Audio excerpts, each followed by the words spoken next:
নমস্কার, আপনারা দেখছেন সময় কলকাতা সময় নিউজ নিয়ে আমি পৃথা রয়েছি আপনাদের সঙ্গে। এখন চোখ রাখবো বিস্তারিত খবরে। বেআইনিভাবে অস্ত্র রাখার অভিযোগে গ্রেফতার এক যুবক।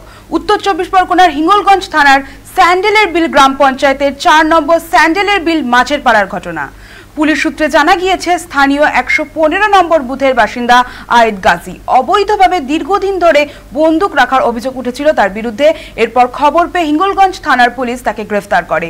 গোটা ঘটনায় অভিযুক্ত ওই ব্যক্তির বিরুদ্ধে ক্ষোভ প্রকাশ করেছে এলাকাবাসী। তাদের দাবি, একাধিকবার ওই ব্যক্তিকে সতর্ক করা হলেও তিনি শোনেননি। এই মুহূর্তে আমাদের সাথে টেলিফোন লাইনে রয়েছেন আমাদের প্রতিনিধি হাসানুজ্জামান। হাসানুজ্জামান, আমরা যেটা জানতে পেরেছি যে বেআইনিভাবে বাড়িতে অস্ত্র ছিল অভিযুক্তের কাছে, যেখানে এলাকাবাসীরা অব্দি এই বিষয়টি সম্পর্কে জানেন। হাসানুজ্জামান, তুমি কি শুনতে পাচ্ছ? একদম আমরা যেমনটা জানতে পারছি যে বেআইনিভাবে বাড়িতে অস্ত্র রেখেছিল সেই অভিযুক্ত, এবং যেখানে এলাকাবাসীরা অব্দি এই বিষয়টি সম্পর্কে জানেন, সেখানে প্রশাসনের নজর এড়িয়ে কিভাবে তিনি এতদিন থাকলেন? দেখো, একেবারেই অভিযুক্ত হচ্ছে আয়েদ গাজী বলে এক ব্যক্তি।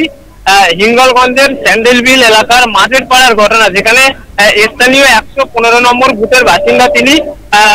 স্থানীয় সূত্রে এবং তার কাছে একটি আগ্নেয়াস্ত্র ছিল দীর্ঘদিন, এবং এলাকাবাসী তাকে জানানোর পরেও সে কিন্তু কোনোভাবেই মুখ করেনি, অর্থাৎ প্রশাসনকে এড়িয়ে কিভাবে সেই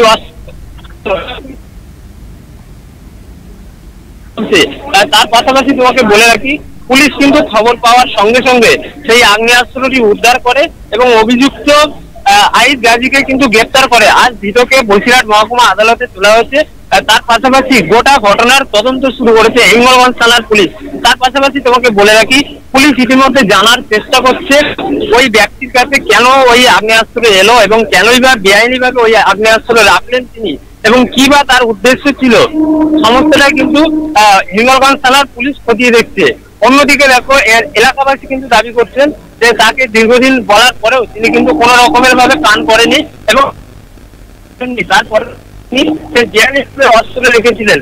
অবশেষে কিন্তু পুলিশকে জানানোর পর পুলিশ কিন্তু গ্রেফতার করে এবং যথাযথ ব্যবস্থা নিয়েছে বলে জানিয়েছেন এলাকাবাসী। পৃথা, ধন্যবাদ হাসানুজ্জামান আমাদের সঙ্গে থাকার জন্য। আমরা যেমনটা জানতে পারছি, পুলিশ সূত্রে যে পুলিশ জানিয়েছে, স্থানীয় 115 নম্বর বুথের বাসিন্দা আয়েদ গাজী অবৈধভাবে দীর্ঘদিন ধরে বন্দুক রাখার অভিযোগ উঠেছে তার বিরুদ্ধে।